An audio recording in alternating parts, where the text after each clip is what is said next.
Welcome back to Stormy Days, the podcast. There's always a storm on the internet. We are live. And what is the real reason why trans women can't get along with each other? What do you think? Welcome back to Stormy Days, the podcast. So, we're basically having a conversation on why can't trans women seem to get along and what's the real reason behind why trans women don't get along. Again, welcome back to Stormy Days, the podcast. It's a nice spring day outside. It is March 26th, 2023, and we are so thankful to be here. What's going on, Raven MQ? I was just trying to figure out why trans women often clash and can't just all be in the room together or be a unified community and kind of get along. I have my thoughts about it, but what are yours?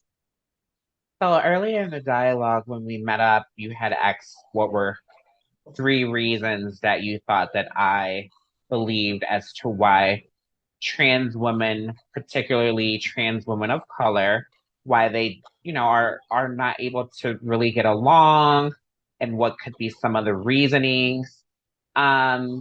So I think this is a hard-hitting topic because it's always shied away or either played out in a way where girls are always fighting and arguing. But for me, it's always like a root cause.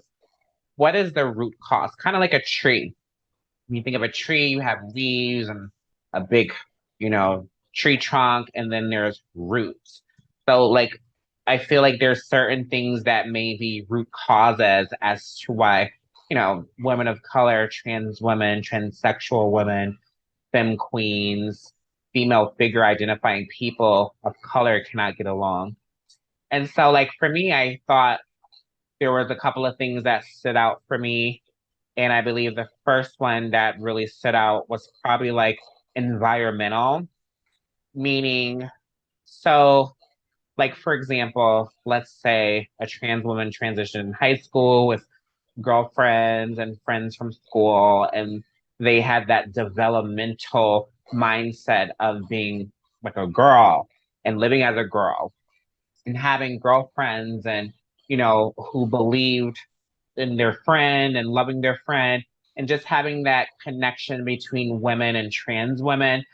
Some girls don't have that type of transitional experience. They transition with, in the gay community, ballroom scene type of setting. And sometimes other people's standards of what a woman should look like or should be, or the idea of what a woman should be, gets distorted. And I felt like that was maybe like a big reason. What do you think about that? Like how environment plays into, if they're in the ballroom scene or in that type of culture, the look is to be as exotically presenting as a woman, the biggest body, the biggest, I look great. I definitely think environmental uh standpoints play a role. What do you think? Well, I think that because trans women started off biologically male, there's a certain bigger, better, faster, more mentality of, you know, how a male has an idea of, I got a bigger house than you. Right. My car is Totally. faster. My job is better. I have more. And then to transfer to a woman, maybe that mindset is still kind of there of, well, I look better than you. Like competition. I've always thought Competition that is to be real. masculine. I've always felt like that was like a masculine personality, like, oh, I have more body and, I look better or wherever the case may be. That's kind of dudeish. Dudes tend to do that a lot.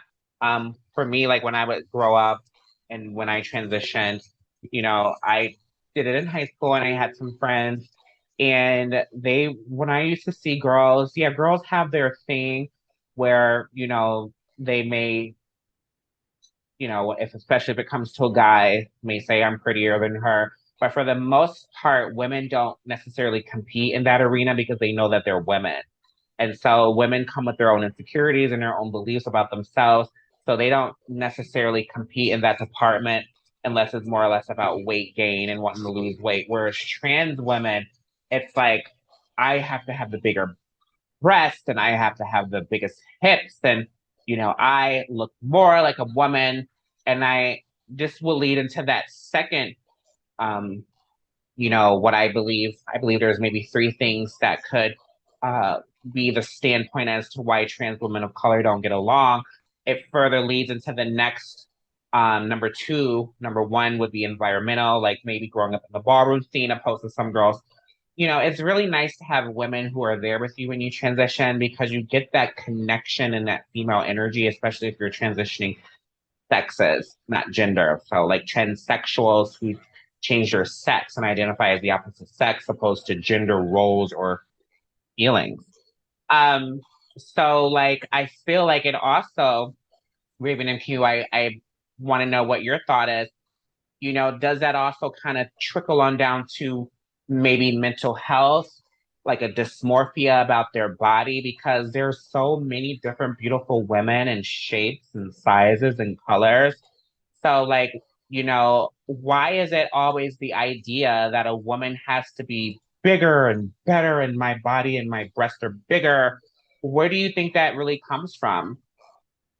I think that every fish wants to be the prettiest in the bowl. Like if there's a fish tank and each fish in there believes that it's the grandest and it's the prettiest, it just simply can't be because in the reality of situations, every person can't be top banana. Every person can't be number one and the prettiest. And I think that the competitiveness comes from making comparisons and trying to put other people down so that girls feel better about themselves. Right. And we get that a lot in the community, and you've witnessed that even though you're not a woman of color, a lot of your friends are trans women of color, and you've seen with your own eyes, is that right? Some of that dysphoria and some of that behavior.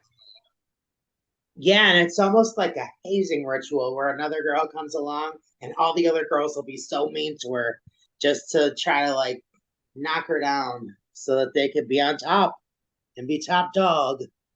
I tell you one thing, I probably wouldn't have really dipped into certain type of procedures if I didn't meet certain girls. Like when I first transitioned, for me, it was all mental and spiritual. Like I spiritually felt feminine and I just could not help it. Like I felt femininely beautiful and I would stand in the mirror and I would look at my body and just turn my own self on. I really thought that I looked good. Um, Even prior to transitioning, I've had a very athletic body. I used to have girls come up to me and be like, "Oh my God, you are so fine." I was like, like, Uh-oh. like, Oops. Oh girl, my. they used to look at me like, "Why don't you like me? Am I not beautiful?" And I was like, But I just always had like a very sexy, athletic body. My uncle was like, "I want to just try to break you out of this. So play sports." And the shade is because maybe it's the areas in me. I love to be physically active. I actually enjoy playing sports. So I played basketball, excuse me, for a little while. I played football for a little while. I played baseball for a little while. And then I found a passion for running track and I actually enjoyed it. And so my uncle was like, okay, well, at least you're playing a sport. I'm cool with that. And I really enjoy track. Track really builds your back muscles, your buttock muscles, your leg muscles. So I had like this tiny waist as a feminine boy, but this bubble butt and these strong toned calf and leg. So I was just very sexy. So like when I started to transition, I that sexy feeling just carried over, but it just the femininity of it, like with the hormones, just made me more beautiful. So I never had really imagined doing certain type of procedures like silicone injections. But that's when I met some girls and they were just like, mistake. You're not body, honey. You need to get more body. You need to get pumped. And I used to be like, well, why? I feel beautiful. I look in the mirror. And they used to take it as shade, like, oh, how dare you feel fab? Because they had to get pumped. So I wonder, did they even really want to get pumped? Or was this like an illusion for them? And I think this is where a lot of girls get lost because it becomes like a blur and an illusion. And I didn't want to have an illusion of a woman. I just felt like a woman. And so, like, once I started taking hormones, like I said, for me, it was mental and spiritually, the hormones were making me feel even more feminine. And I think because of, once the hormones started working and the way that I carried myself, being groomed by women and young ladies, I was able to blend in and be passable with some of the, natural features that I had, like a small nose, nice chin, whatever the case may be. I really didn't need to do some of these procedures, but I felt compelled to because girls were pushing me that way. And they were like, you need to get up. And I used to be like, oh my God. Did you ever hear stories about that? And girls almost being forced to get pumped or like, you're not feminine, you're not better, you're not like me, you're not one of the girls. I think it's a form of peer pressure because also competition, because each girl wants to be top dog and be the prettiest and make the other girls feel bad. And then it's like an internal pressure of like a little boy, and then I have a bigger toy car than he does. I'm better. And then people might take it to I have certain features, but if mine are bigger than hers, or I'm bigger and grander in personality or larger than life, then it'll immediately shrink the other girls around me and I'll be the best pick, the pick As of a the litter. Caucasian trans woman, though, hanging with trans women of color, you were kind of like that bug on the wall that would just kind of sit back and watch the girls. Did you, in fact, like hear girls talking about Sil or comparing themselves to be better than or as this top banana that you're talking about? It was ruthless. I would hear girls say such horrible things about other girls when they weren't around and then be chummy with them. And then for those of us that are on hormones, it contributes to a cattiness, a certain way to be, you took my hairbrush and yeah, yeah, yeah. And it's just like it contributes. And then for those of us that are not on hormones, I happen to be on hormones, but not every girl takes that option.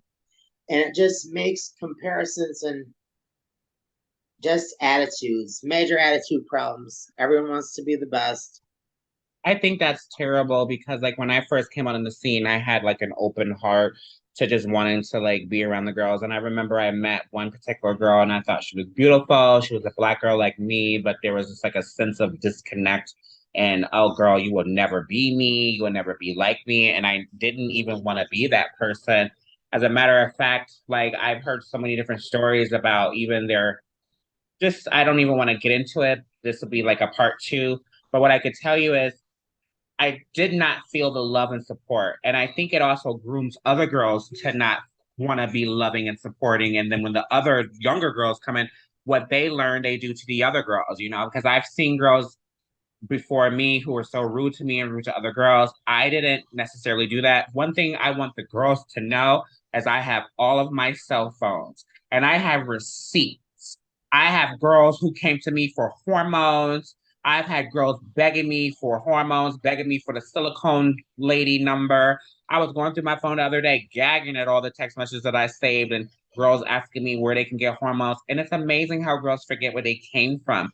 Almost all the girls, even girls before me, was coming to me for hormones.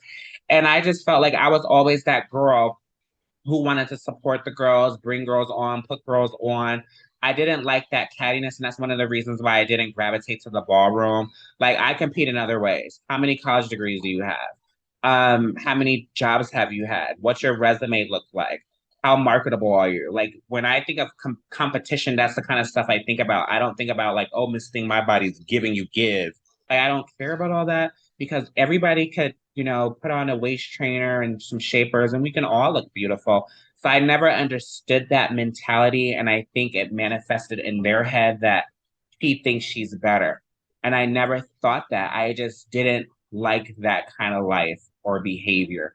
And like I said, we can all feel fab because we're supposed to. We're living our lives as women and we've come from, so much. We're supposed to feel good about ourselves. But that doesn't have to be taken out of context.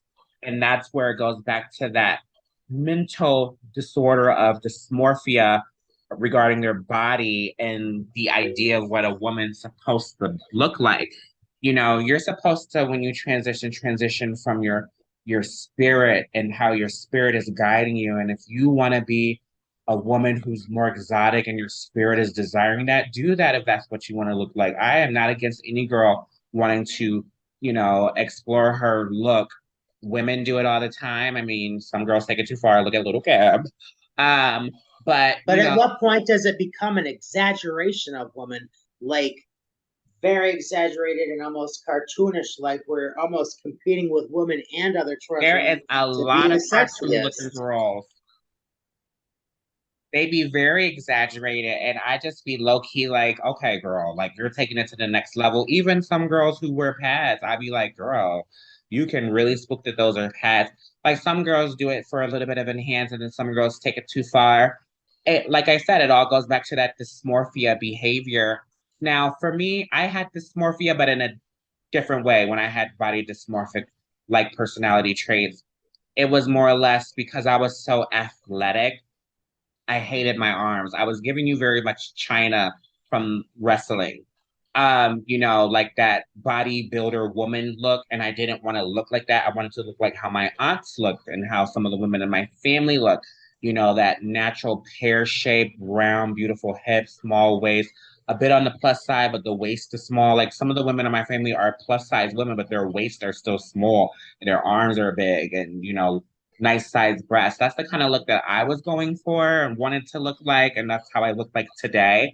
But I never wanted to really, really take it there. But I definitely felt pressure, like, oh girl, your hips and this and this and that. And it's like, prior to I had two forms of body dysmorphic like behaviors. The first one was, in my younger days, guys used to come up to me and be like, yo, man, you work out? And I used to be like, ooh, no. Like, oh, girl. They used to be like, yo, Just mom, these you work weights I out? lift. They used to be like, yo, mom, what gym you go to? I used to be like, oh, no. I never really worked out. Like, after high school, I probably just kind of like, you did a lot of walking, but I never really worked out. But that physical tone never goes anywhere. And so, I used to have some insecurities about that and, wanting to be lighter skin, which is a whole nother conversation. But as I always felt sexy and I always felt beautiful. As I started to hang around certain individuals in that community, um, it It just counts like a pack of jackals. Hit it, you it apart. became I started having insecurities that I never had before. Like your breasts need to be like mine, and I got body, and I used to be like, but I like my breasts. I like putting on certain shirts, and I wish my breasts today weren't as large as they are. And some girls want to get big breasts, and it's like, okay, um, bigger doesn't always mean better, and you're gonna have issues sometimes when things are too big.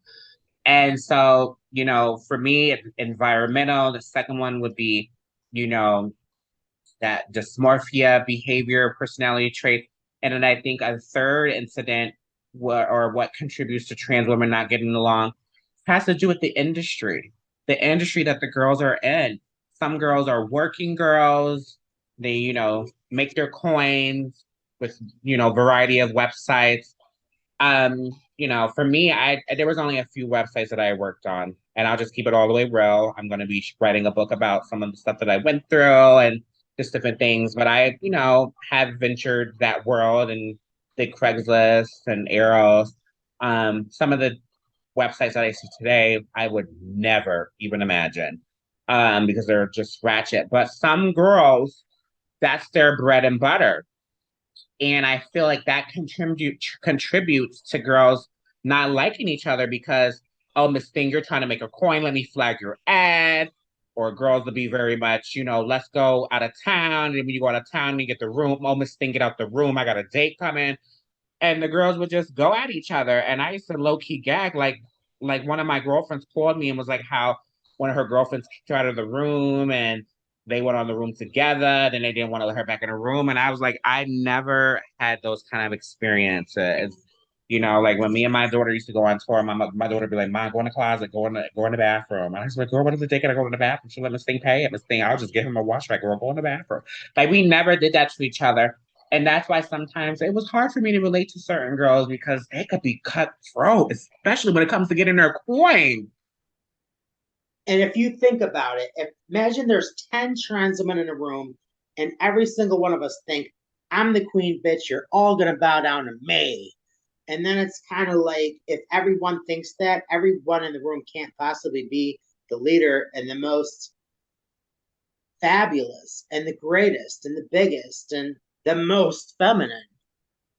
I It's just just never not understood possible. also why girls would flag each other's ads. Like, I never flagged a girl's ad, and that's on Bible. Like, I just wasn't like that because I felt like there was some dates I wouldn't even do. Girl, I would call you, Miss Thing, you want to go in? No, Miss Thing, I could not say it because I was very feminine, and that was the allure I gave. So there were certain protocols I didn't accept. There was not a dollar amount that would make me do certain things, and so some girls they would just, you know, take 80 coin every coin. So I never flagged girls' ad, but there were some girls who used to flag the girls' ads and kiki in their face. And I just hope we get it together because we're better in numbers. And when we're more united, we make a bigger impact. And I'm not talking about united like, oh, come to a meeting and get a gift card and get some pizza and wings. I'm talking about united in the sense like we can build businesses together, we can link our business together, we can do different events and really show the community as a whole, not just the trans community, because I really hate that term community. Show the community, the neighborhood, the state of New York, the city that you reside in, what we can do. And until we start breaking those barriers, like the environmental issue and the social construct issue, forcing people to feel like they have to look a certain way. Because I think that gay community and ballroom scene put a lot of bad seeds in girls. And oh, Miss Thing, you got to be fab. You got to go get your body done. Miss Thing getting chopped and red, and then real women like spooking is a part of the culture. But some girls took spooking to an extreme place of mental disability because they weren't groomed in a manner like how I was. I had girlfriends and real women friends, and they used to read me boots. Like sometimes they'd be like, all right, girl, well, you see you later. And I'd be like, why, what happened? Girl, you're a man. You have to go. My man's coming. Like I heard stuff early on in my transition. So I got groomed. So when I would hear things in the street, I'd be like, oh, girl, please, I'm sitting. But some girls didn't have that groom, but I had girlfriends who kept it real. They would kiki, honey, but as soon as they man pull up, oh, Miss Thing, go out the back. So yeah, I think I got a lot of grooming that a lot of girls didn't. And so, Missy, what do you have to say before we invite our caller on? Because we have a caller, MJBRANDZ, who are coming on the line.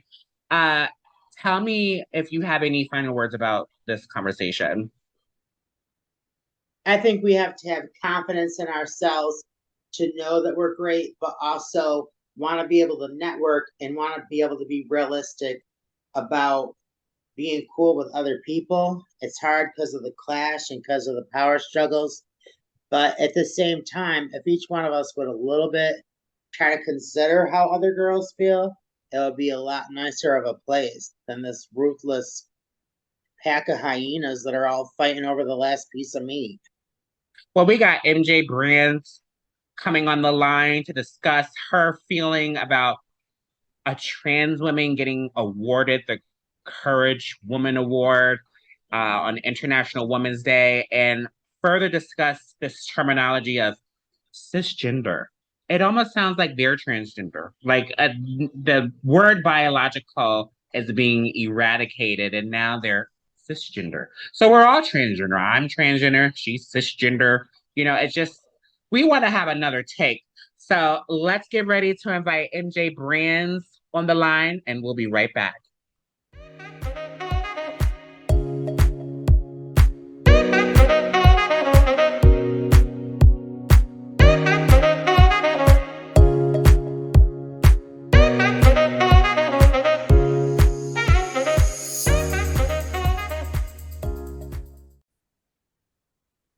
We got MJBRANDZ to further help us discuss this conversation that we had on the last episode of Storm'y Daez, the podcast, where we discussed the Woman Courage Award. Am I saying that right, Misty? Women of courage. Women of Courage Award. Because they're And brave. because they're brave and they can go outside. On International Women's Day. So we thought we would reach out to a woman, biological woman, or is it cisgender, We thought we would reach out to them and have a conversation, girl. Um, is it shade? But I want to ask you, Majani, what's your pronoun? I guess I'm a she, and shall. He is I she. can't even believe we're in a world where you have to like really ask pronoun, especially to Yeah, the it's yeah, I call it a fairy tale world, but yeah, that's where it's going to. I mean, it's like the obvious. Like for you, example, can you imagine, Majani, someone coming up to you and say, "Oh, excuse me, person, what's your pronouns?" And you're looking at him like, what? What's my pronouns? Uh, Exactly. I would have been like, ma'am, sir, I am a woman. Like,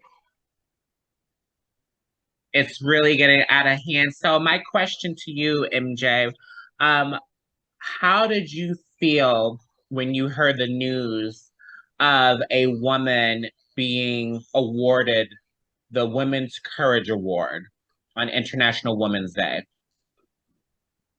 um, I felt it's my feeling, so I'm gonna say what I'm saying. I'm a sharpshooter anyways. I felt like kind of disrespected. Um, because it's just like it just came out like out at a, like once. It just like came at you like a punch in the face that you didn't even see. Like, you know what I'm saying? Like, even for instance, not I'm going up when Caitlyn, what was it, what the Caitlyn Caitlyn Jenner? Jenner. Yeah, and then and she, and I respect, if you want to be called she or he, see, I still respect her. She was not even fully like a like she didn't even put in the work like other Right. transgender women did, and they just gave it to her like, oh, because she's in a pedestal. Like, give it to someone in my honor to be like, if you worked for it, you know what I'm saying? Like, it was just like, here you go, boom, boom, boom, boom, boom. And then it's just like, to me, they are really trying to wipe women out this earth. I think Misty had something to say about that last episode on how Caitlyn Jenner was giving, that award for women, and it just kind of like erased so many women who really work hard, especially in that industry. And it was definitely a shocker. I'm all for women and trans women getting awards, but I also don't think it should be just chosen because of a statement or a political movement. I think people, as you say, Rajani, people should have earned or put in the work. And I don't think Caitlyn Jenner put in the work.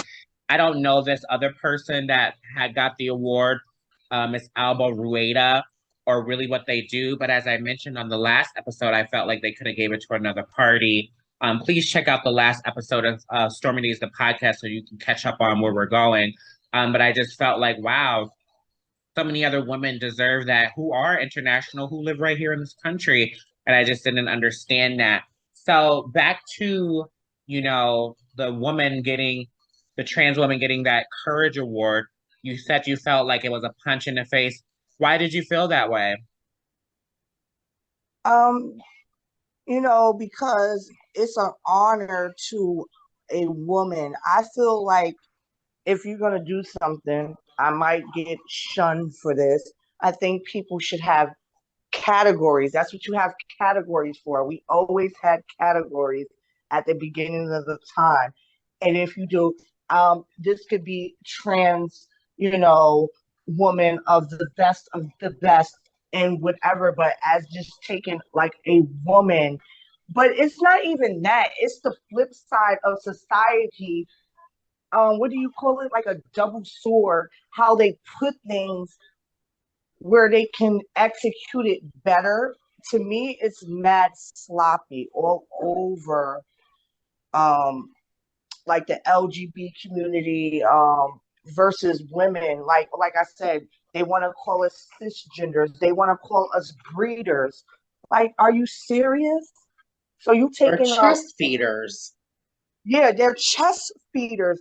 So you're taking all of what we've done to even fight for women's rights at the beginning of time to get us a voice, to give y'all a voice, and you disrespect us. You should be like, it should be like a level of respect for everything. That's just like, for example, if you go into music, you'll be like, oh, you know, Tina Turner was the queen of this, you know, Aretha Franklin and stuff. Like people can sing, but they can't sing. You know what I'm saying? So it's this category. So it feels like they're really disrespecting women for real.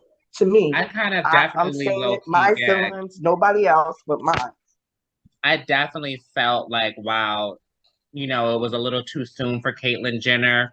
And you know, RZA, who I follow on Instagram, Muslim brother, had Flame Monroe on his show, and it was a pretty good segment. Shout out to Flame Monroe, who definitely had some of the same views that I had with, you know, one of the questions that RZA asked was, should trans women play in sports with women?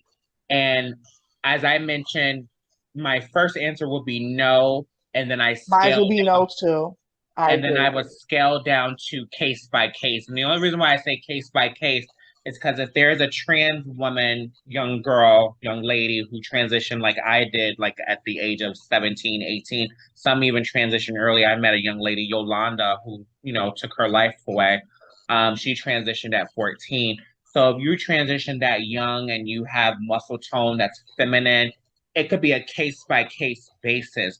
But just by somebody just saying I'm a transgender and you know no hormones, you're just living gender nonconforming and competing with women with masculine muscle tone, my answer is absolutely no.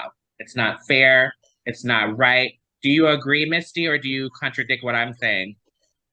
I agree with both of you, and my take on it is that even if you are a trans woman and a woman at this point, what about the woman who spent zero time as a male compared to a trans woman who had certain muscle development and strength and then physical like fortitude that a woman might not be able to compete with? Like, what about the times that a woman was never a man?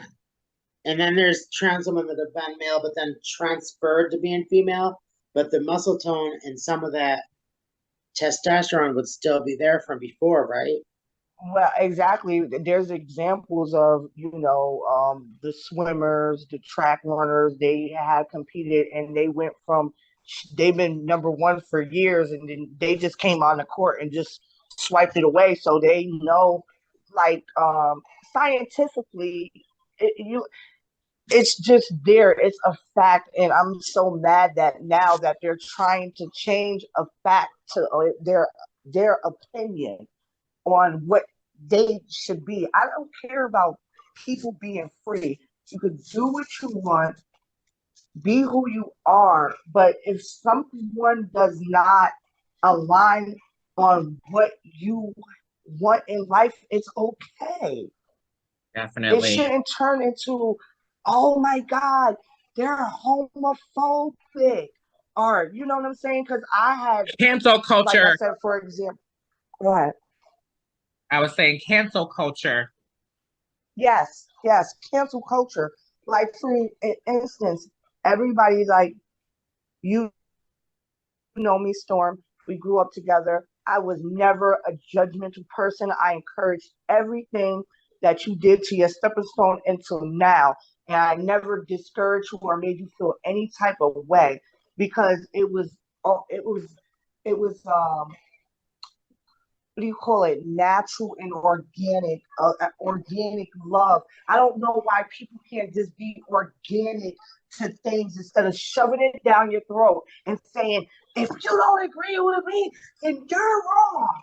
Like, for an example, what's his name? The light skinned dude that does almost like Wendy Williams. What's his name? But you have your own personal experience, even outside of that, where you made a comment about not wanting your child to read a certain type of material, and you were outed by saying, "Oh, you know, I hope your child Yeah, isn't." when he grows up, I hope he be. I was like, oh my God, that was harsh. Like, okay, just for So, something that simple, how do it you was feel terrible. being called cisgender opposed to being called a woman? I feel disrespected. It kind of sounds like you're transgender, like, oh, she's cisgender. Yeah, like I did the moves that you had to know. I made my choice and I chose to be who I am. And just like you chose to be who you are, but just do not override me, you know?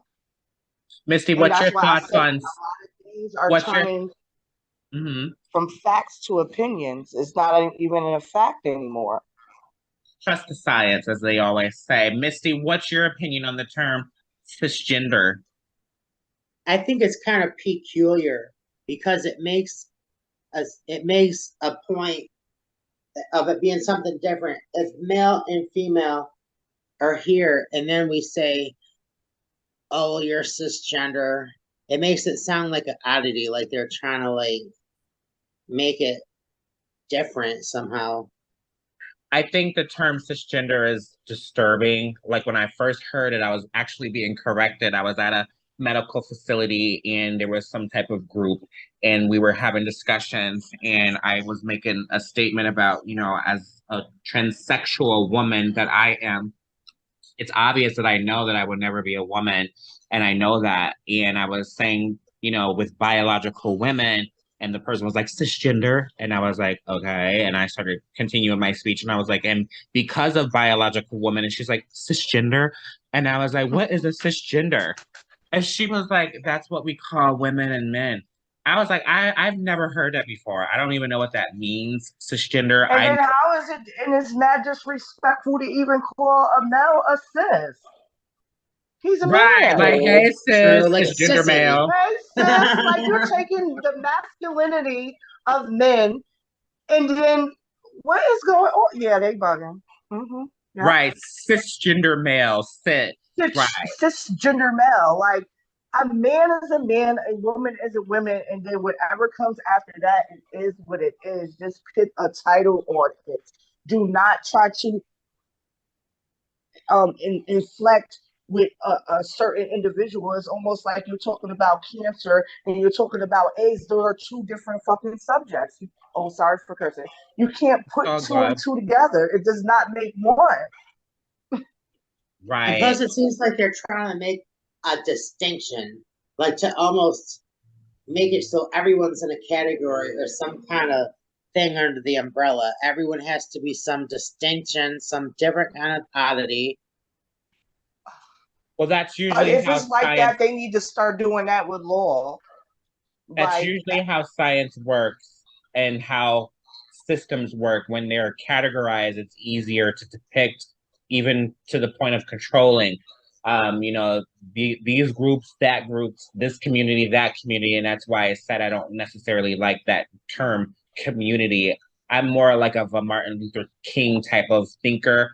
I believe in a nation of people, and everybody in that yes. nation has their ability to do what they do, whether this person is into art, this person is into working in steel, this person can cook, this person can do welding. I mean, everybody in that nation, we have our own calling in life, opposed to a community which can actually cause segregation, which is what we're seeing if you actually pay attention and you're really woke.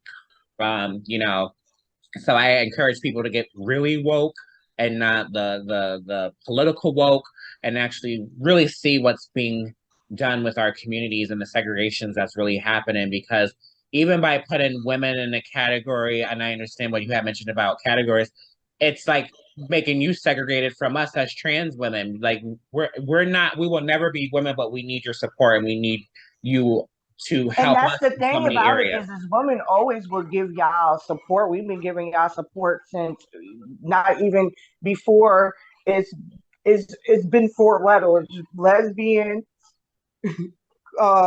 lesbians, gays, queers, and all the rest of them just came alive. So we already supported that situation, and it's just been adding on with extra letters, and that's what is getting confusing. Even with people that it was originally a four-letter cast, they looking at people like, "What are y'all doing?"